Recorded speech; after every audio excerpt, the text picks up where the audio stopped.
খবর 24 সাথে আপনাকে স্বাগত। নতুন নতুন খবর জানার জন্য আমাদের চ্যানেলে চোখ রাখুন।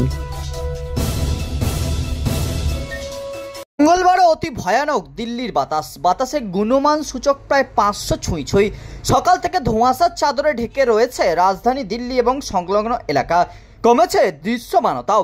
এদিন সকালে দিল্লিতে বাতাসের গুণমান সূচক 494 পর্যন্ত পৌঁছে গিয়েছে, যা এই মরশুমে সর্বোচ্চ। সাধারণত বাতাসের গুণমান সূচক 450 অতিক্রম করলেই তা অতি ভয়ানক বলে বিবেচিত হয়। দিল্লির দূষণ মোকাবিলায় একাধিক কড়াকড়ি জারি করা হয়েছে। চালু করা হয়েছে দূষণ নিয়ন্ত্রণের চতুর্থ স্তরের পদক্ষেপ প্ল্যান 4 বা GRAP 4। সুপ্রিম কোর্ট সোমবারই বলে দিয়েছে, আদালতকে না জানিয়ে চতুর্থ স্তরের নিয়ন্ত্রণ বিধি শিথিল করা যাবে না।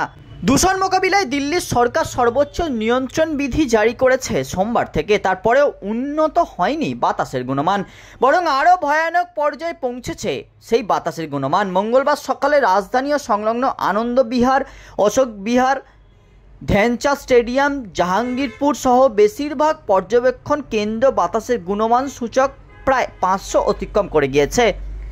রাজধানী ও সংলগ্ন অঞ্চলে বাতাসের গুণমান পর্যবেক্ষণের জন্য মোট 35টি কেন্দ্র করা রয়েছে।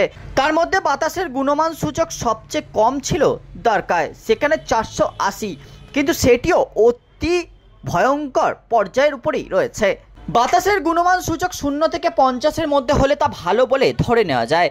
গুণমান সূচক 51 থেকে 100 হলে তা সন্তোষজনক বলে ধরা হয়। বাতাসের গুণমান সূচক 101 থেকে 200 হলে মাঝারি বলে বিবেচিত হয়। গুণমান সূচক 201 থেকে 300 হলে খারাপ, 301 থেকে 400 হলে খুব খারাপ, 401 থেকে 450 ভয়ানক এবং 450-এর বেশি হলে অতি ভয়ানক ধরা হয়। দূষণ পরিস্থিতির কথা মাথায় রেখে দিল্লির সমস্ত স্কুলে অনলাইনের মাধ্যমে পঠন পাঠন শুরু হয়েছে। এমনকি দিল্লির বিশ্ববিদ্যালয়ের অধীনে থাকা কলেজগুলিতেও অনলাইন পঠন পাঠনের সিদ্ধান্ত নেওয়া হয়েছে। অনলাইন ক্লাস হবে জওহরলাল নেহেরু বিশ্ববিদ্যালয়েও। শুধু দিল্লিতেই নয়, গুরুগ্রাম এবং নয়ডার স্কুলগুলিতেও অনলাইন ক্লাস শুরু হয়েছে। দৃশ্যমানতা কম থাকায় দিল্লির ট্রেন পরিষেবাও কিছুটা বিঘ্নিত হয়েছে।